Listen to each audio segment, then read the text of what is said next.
Gemetar saat klarifikasi, seorang anggota Dishub mengaku bahwa pemotongan uang kompensasi untuk supir angkot di Puncak Bogor itu bukan pemotongan secara sepihak, melainkan itu adalah keikhlasan dari para sopir angkot memberikan uang kepada Dishub.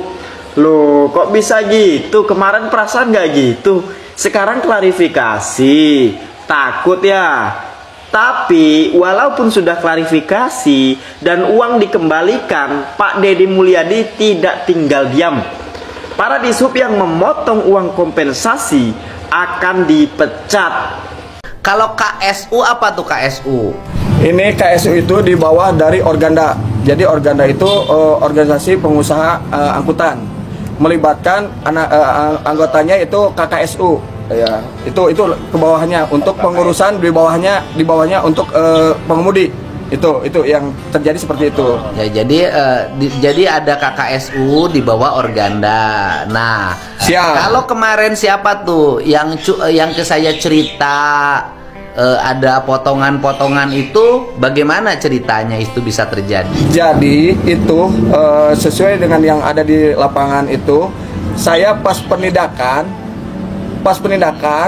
langsung saya hari Selasa saya lakukan penindakan sesuai dengan yang disampaikan Pak Gubernur, arahan Pak Gubernur. Setiap yang udah mendapatkan subsidi terus melakukan masih ada penarikan di jalan, kita akan lakukan penindakan. Ternyata dari situ Pak, awalnya saya yang menemukan itu karena kita nggak tahu ada namanya pungutan. Saya tindak di situ, Pak, izin, kita ada pemungutan di situ yang mobil ketiganya itu, Pak.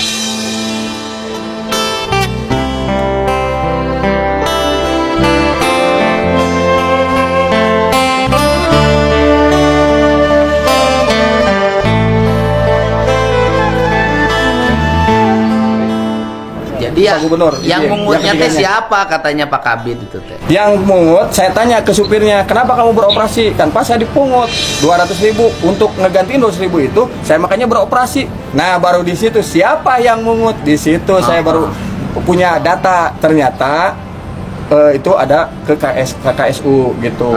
Dari mulai situ itunya. Ya, betul, KKSU. Jadi yang mungutnya itu KKSU. Siap, terus KKSU. Kemudian ceritanya jadi dikembalikan, bagaimana itu ceritanya? Saya minta bantuan Organda dan provinsi untuk memediasi. Saya ingin ketemu dengan namanya KSU, saya ingin ketemu dengan koordinator supir.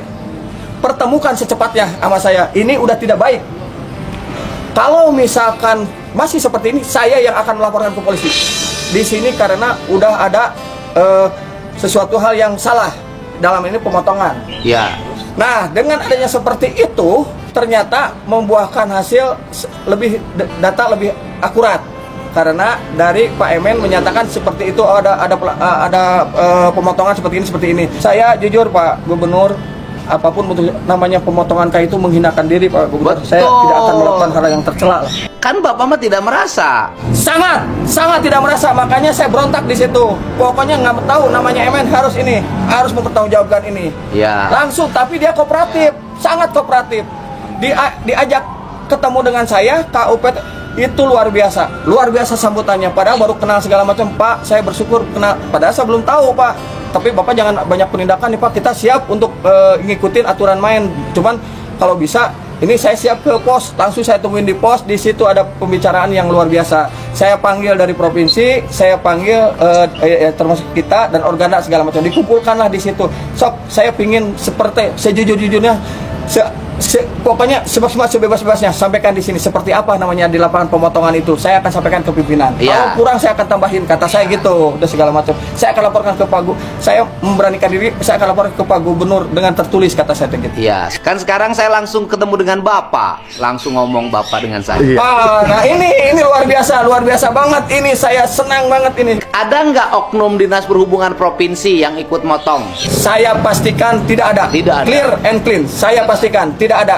Gubernur Jawa Barat, Kang Deddy Mulyadi, muncul sebagai figur pemimpin yang tidak hanya tegas, tetapi juga membangun citra kuat melalui pendekatan populis dan aksi langsung di lapangan. Dalam komunikasi politik, gaya kepemimpinan seperti ini mencerminkan model kepemimpinan partisipatif dengan sentuhan otoritarianisme pragmatis, di mana seorang pemimpin mengambil keputusan cepat dan tegas, sekaligus melibatkan masyarakat dalam prosesnya.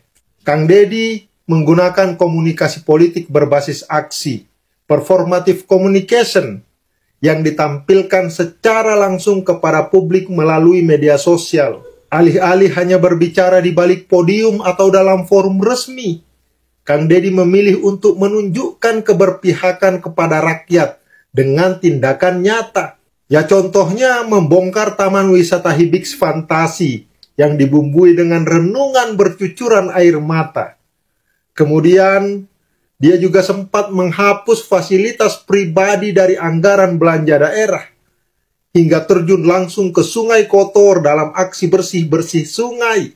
Pendekatan ini mencerminkan politik simbolik, di mana aksi-aksi yang bersifat dramatis dan konfrontatif digunakan sebagai cara untuk mengirimkan pesan kuat kepada masyarakat. Simbolisasi kepemimpinan seperti ini bertujuan untuk membangun kepercayaan publik dengan menunjukkan bahwa dia adalah pemimpin yang berani, tidak kompromi dengan kepentingan kelompok tertentu, dan berpihak kepada rakyat kecil. Tapi strategi komunikasi ini juga menimbulkan resistensi, terutama dari pihak yang merasa dirugikan. Misalnya, sebutan otoriter yang muncul dari Kepala Desa Srijaya, Tambun Utara di Kabupaten Bekasi, saat Kang Deddy menginstruksikan dan memimpin langsung pembongkaran bangunan liar di sepanjang Kali Sepak.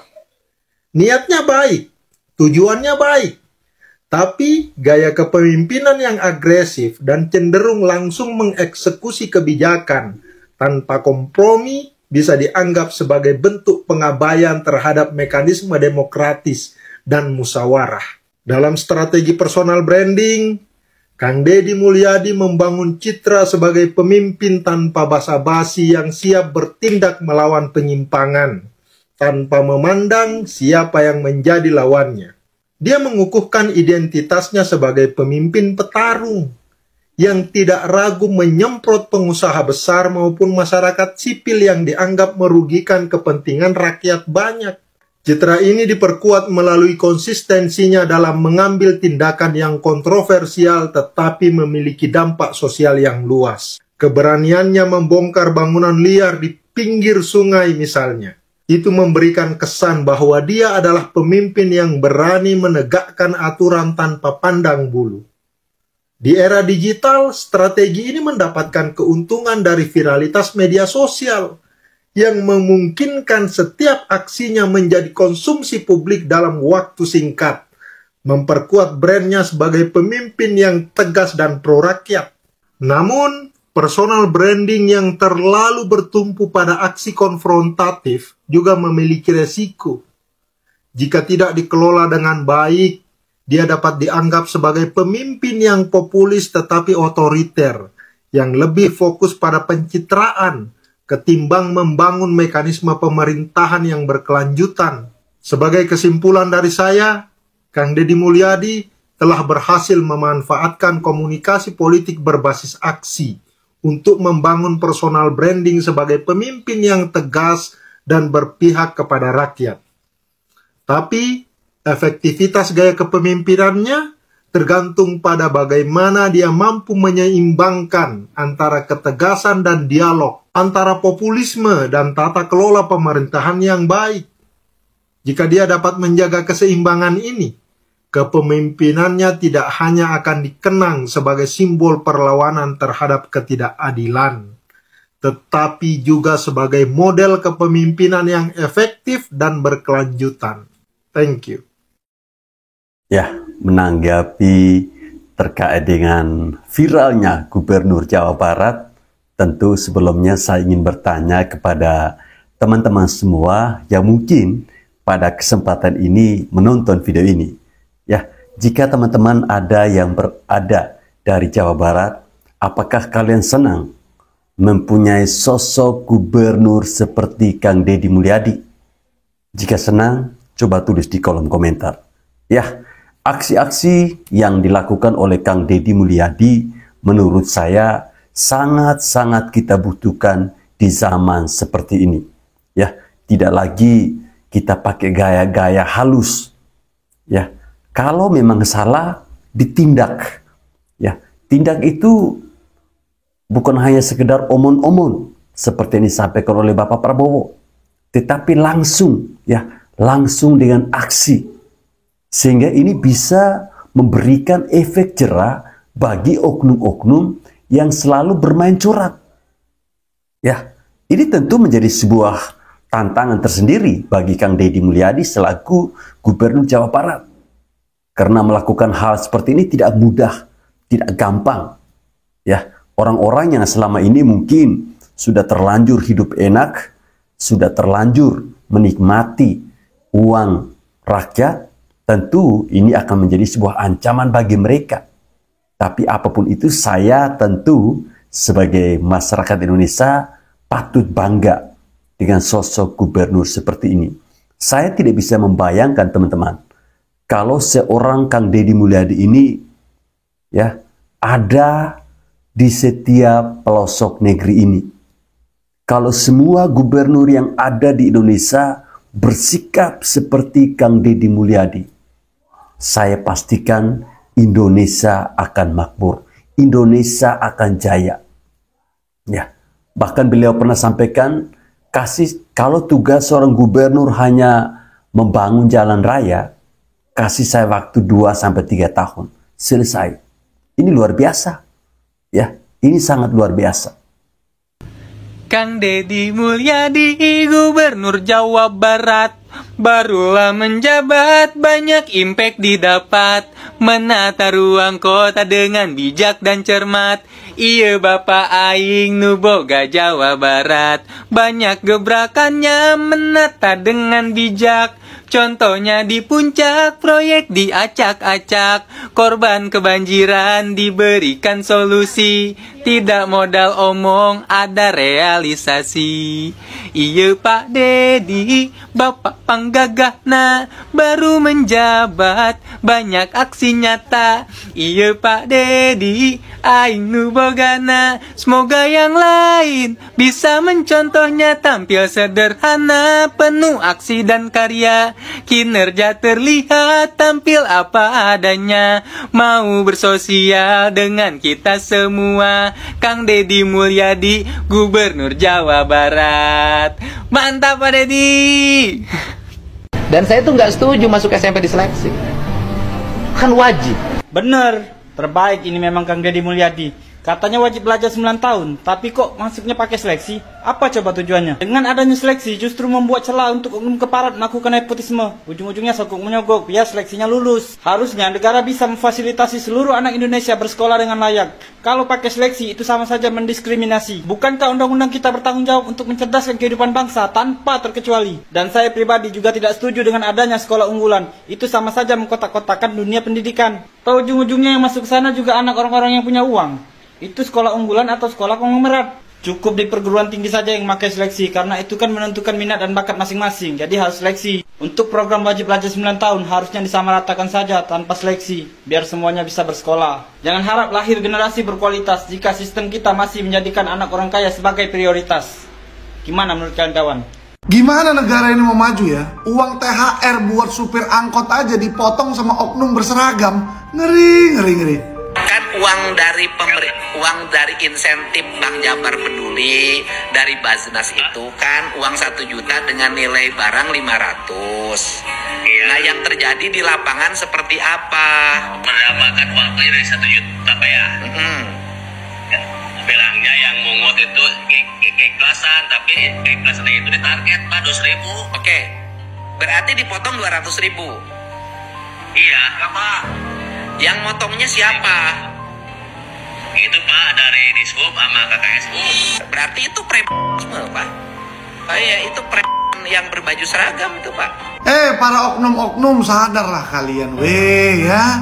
Itu supir angkot gajinya, pendapatannya nggak seberapa.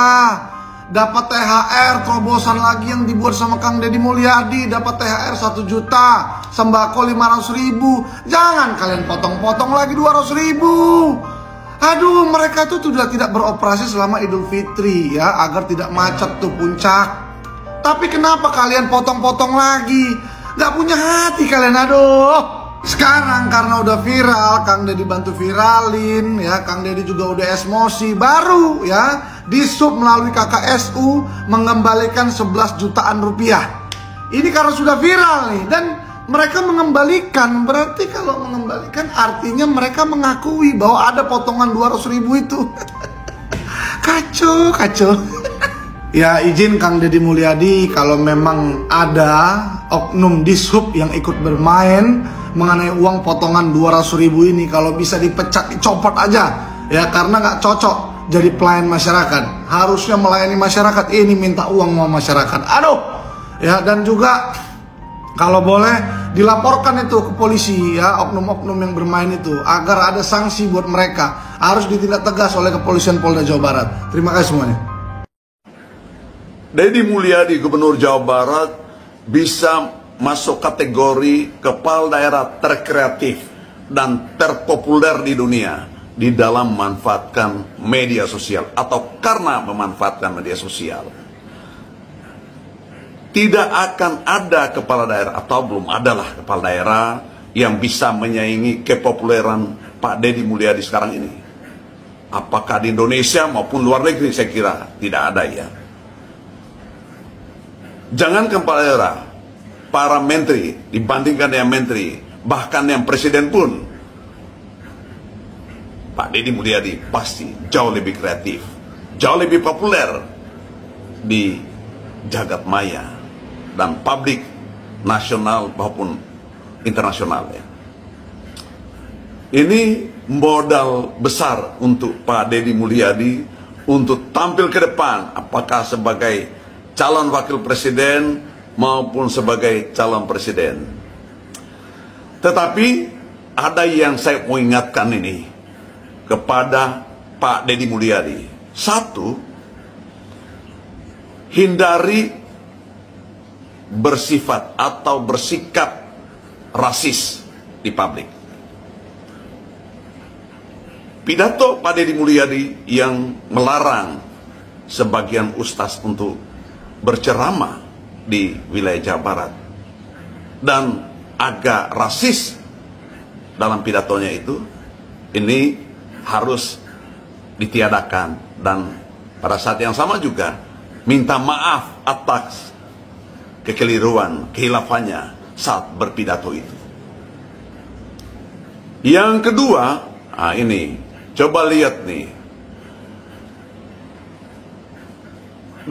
kepala dinas atau kepala bidang lalu lintas Kabupaten Bogor menangis karena ditegur langsung, dimarahi langsung, dipermalukan langsung oleh Pak Gubernur Deddy Mulyadi karena dianggap berdasarkan laporan yang bersangkutan memungut uang, pungutan liar lah seperti itu kira-kira dari para sopir angkot.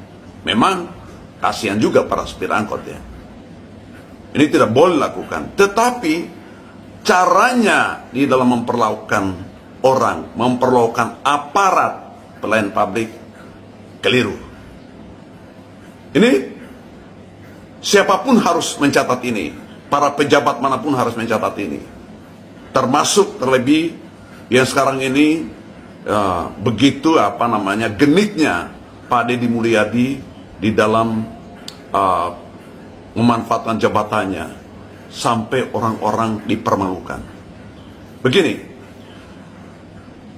pelayan publik yang melakukan pelanggaran aturan, diduga melakukan pelanggaran aturan, tegur dulu secara lisan, tegur secara tertulis, panggil dia berkomunikasi langsung dengan atasannya, minta atasannya untuk berkomunikasi langsung, dan atasannya itu bukan Gubernur Jawa Barat, atasannya adalah Bupati Bogor. Sampaikan, kenapa, minta penjelasan dari yang bersangkutan, sehingga tidak divonis duluan, tetapi ada proses klarifikasi. Nah, ketika terbukti atau membangkang, nah baru kemudian ada sanksi yang diberikan pada yang bersangkutan. Itu poin penting bagi pejabat pelayanan publik dalam berkomunikasi, dalam memperlakukan aparat pelayanan publik itu sendiri. Berikutnya, ini soal etika. Pak Deddy Mulyadi maupun para pejabat yang lain, jangan pernah bangga dengan memarahi orang di tengah umum, apalagi melalui media sosial seperti sekarang ini. Tidak boleh bangga. Justru itu satu kelemahan utama sebagai pimpinan. Figur pimpinan lemah di situ karena menunjukkan kebodohannya, ketidakberetikanya dalam memberikan berkomunikasi dengan aparatnya atau dengan masyarakat. Orang itu kalau dia bersalah atau diduga bersalah, panggil dulu, ajak berkomunikasi. Jadi jangan langsung ditegur, dimaki-maki di depan publik. Itu bukan pemimpin yang baik kalau seperti itu. Jadi di tengah kepopuleran dan kekreatifan Pak Deddy Mulyadi sebagai Gubernur Jawa Barat, yang perlu diatensi secara khusus, diberikan masukan secara khusus, dinasihati secara khusus adalah soal etika dalam berkomunikasi dengan publik. Gitu ya. Jangan sampai juga ini cari sensasi terus gubernur ini. Orang yang cari sensasi terus. Bukan simpati dari masyarakat yang akan diperoleh, tetapi justru kebencian. Ya, teman-teman, video terakhir ini sebuah pendapat, saran, masukan yang dia berikan untuk Gubernur Jawa Barat. Katanya pada awalnya ya dalam video itu dia mendukung ya semua yang dilakukan oleh Kang Deddy Mulyadi selaku Gubernur Jawa Barat. Tapi yang dia tekankan di sini adalah etika. Bagaimana memberikan arahan kepada bawahannya yang diduga melakukan hal-hal yang tentu tidak diinginkan oleh seorang gubernur. Ya, berbicara tentang etika, yang ingin saya tanyakan seperti ini. Apakah oknum-oknum yang melakukan tindakan, misalnya ya, contohnya pungli, apakah mereka berpikir tentang etika? Enggak kan? Ya, jadi orang-orang seperti ini harus diperlakukan tanpa harus memikirkan etika, ya, sehingga bisa menjadi biar orang lain itu takut untuk melakukan hal yang sama. Kemudian ada sebuah ide dari seorang gubernur Jawa Barat bahwa sekolah itu kenapa sih harus ada seleksi-seleksi? Bukankah sekolah itu wajib? Ya, wajib belajar 9 tahun. Masuk akal ya. Ini tentu sebuah ide yang sangat-sangat brilian. Ya, masa kita harus sekolah ini mau harus seleksi, nilainya harus bagus. Kemudian saya kira mengenai sekolah unggulan itu kayaknya tidak usah ya teman-teman. Sekolah unggulan itu tidak usah. Kalau bisa sekolah-sekolah negeri itu disetarakan, disamakan. Tidak lagi bilang, wah ini sekolah khusus orang yang keluarganya kaya-kaya, ini khusus yang keluarganya miskin-miskin. Disetarakan. Ya. Jadi saya pada prinsipnya mendukung apa yang dilakukan oleh Gubernur Jawa Barat. Dan ini akan menjadi catatan kecil untuk saya jika suatu saat nanti Kang Deddy ini maju sebagai orang nomor 1 ataupun nomor 2 RI, saya akan menentukan pilihan saya dan saya akan memilih Kang Deddy Mulyadi. Ya,